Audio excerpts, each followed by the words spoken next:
Hi everyone, it's Tempe. Before we get started, I just wanted to let everyone know that there are a couple of warnings with this fanfiction. The warnings are rape/non-con and underage. They are referred to a lot, but I will let you know when they're being explicitly talked about in great detail, because I know that can upset a lot of you. So use precaution. I've warned you. You continue to listen to this. So I guess that's everything. So let's get started. Chapter 7, Is It Creepy? Hizashi parked near Izuku's school and got out to go find the kid. They hadn't discussed a spot to meet after school, but they probably should have. Shota was still at UA, monitoring the optional after-school training for the hero course. He had gone home during the last period, since he had no classes, to change into his civilian look before picking up Izuku. Present Mike was well known, and he didn't want to embarrass the kid by drawing attention. As he entered the school gates, he passed a group of kids laughing, not in a joyous way, but a mocking one. Did you see his fucking face when you burned it, Bakugo? Hilarious! Hizashi zeroed in on the word burned and kept listening. Of course I saw. He's fucking pathetic. Keeps writing in that stupid notebook as if he'll ever be a hero. Stupid quirkless Deku. With rage clouding logic, Hizashi reached out and grabbed the one called Bakugo by the back of his uniform. The boy didn't react well.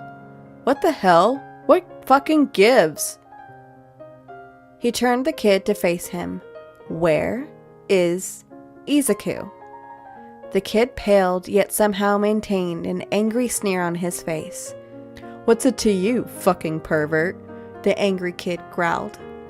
Hizashi ignored that in favor of pulling his hero license out of his jacket pocket. He always kept it accessible for emergencies. Holding the card up for the kid to realize, he waited a moment before speaking again. Izuku is under my protection. Now, where is he? The kid seemed to scrutinize him for a minute. Probably on the right side of the school. I threw his stupid notebook out a window there. Hizashi released him, but before he left, he gave the kid one warning. If you ever harm Izuku again, I will arrest you for assault and illegal quirk usage. Something passed across the kid's face, but Hizashi didn't have time to analyze it. He needed to find Izuku. Walking along the side of the school the child villain mentioned, he saw Izuku by some sort of fountain. As Hizashi got closer, he noticed the kid was holding a book. Probably another one of those analysis notebooks. He was also spacing out, seemingly unresponsive to his environment. He didn't even react as Hizashi stopped right next to him. Izuku? Hizashi prompted, hands hovering. He was hesitant to touch the kid in case it startled him. Little listener? We aren't friends, are we? Izuku asked abruptly, still zoning out. You and me? Hizashi asked uncertainly. Me and Kachan, Izuku replied. Who was Kachan? He told me to kill myself today. The kid laughed bitterly. Okay, who the fuck was Kachan? I'm sorry, Izuku. I don't think you're friends. Friends don't say that type of thing to each other. Ever. Izuku let the hand holding the book fall to his side, and he turned to Hizashi. He's my best friend. I don't want to lose him too. Hizashi realized that two referred to his parents. Do you think we can ever be friends again? I don't know, little listener. He'd have to be willing to change and apologize. You'd have to be willing to forgive him. Hizashi tried to comfort him. I'll always forgive him. I've forgiven him every time he burned me or my things, Izuku said quietly.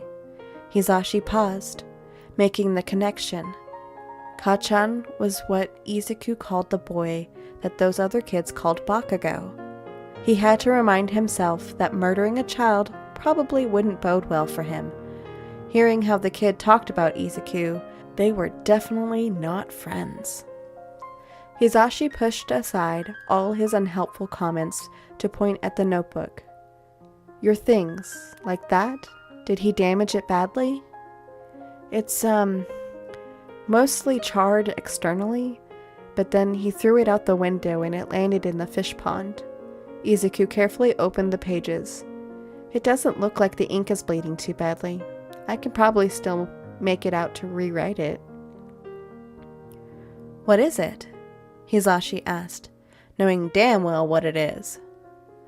Oh, it's stupid, Izuku replied, looking down. You'd probably find it creepy. He had to admit, he did a little, but not in a bad way.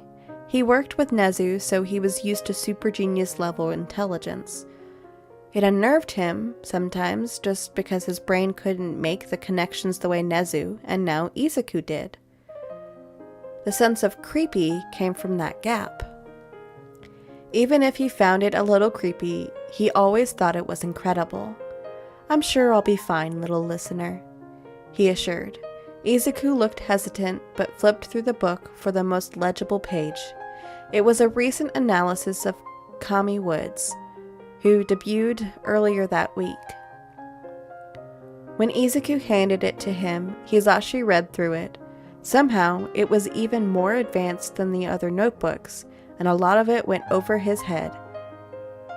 He looked up at Izuku, who looked terrified. Izuku, do you... I understand if you don't want to adopt me now, the kid breathed out in a rush. When he opened his mouth again, Hisashi cut him off. Hold on, wait, calm down. Hisashi instructed the kid to take deep breaths. Okay, so if I caught that, you think I wouldn't want to adopt you now? Izuku nodded.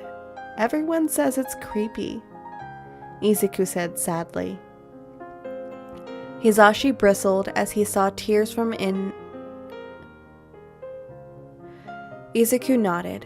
Everyone says it's creepy, Izuku said sadly. Hisashi bristled as he saw tears form in Izuku's eyes. What exactly have the people here done to this kid? Hisashi sighed. I'm not gonna lie, little listener. It kind of is. Izuku's face fell. But that's only because I'm not smart enough to understand it. What? Izuku looked up again, confused. This is the sort of stuff my boss, the principal of UA, would come up with. It's a train of thought I can't see or follow because my brain doesn't operate at this level. When people don't understand things, they can get creepy vibes. It doesn't mean it's actually creepy, Hisashi explained. You do think it's creepy, though, because I don't understand it, but I'm open-minded, Hisashi winked. You still want to adopt me? Izuku fretted. The desire never wavered. If you want to be, you'll be my kid, and I'll fight the world to make it happen, Hisashi vowed. You don't even know me, Hisashi frowned. I could, if you'll let me. In the meantime, you need a family. I need a kid to care for. It's fate, little listener. Izuku's tears finally fell. Can I hug you? Izuku nodded.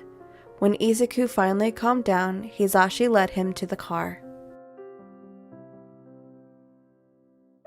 This isn't your apartment, Izuku observed as Hisashi drove through the parking lot, looking for a place to park.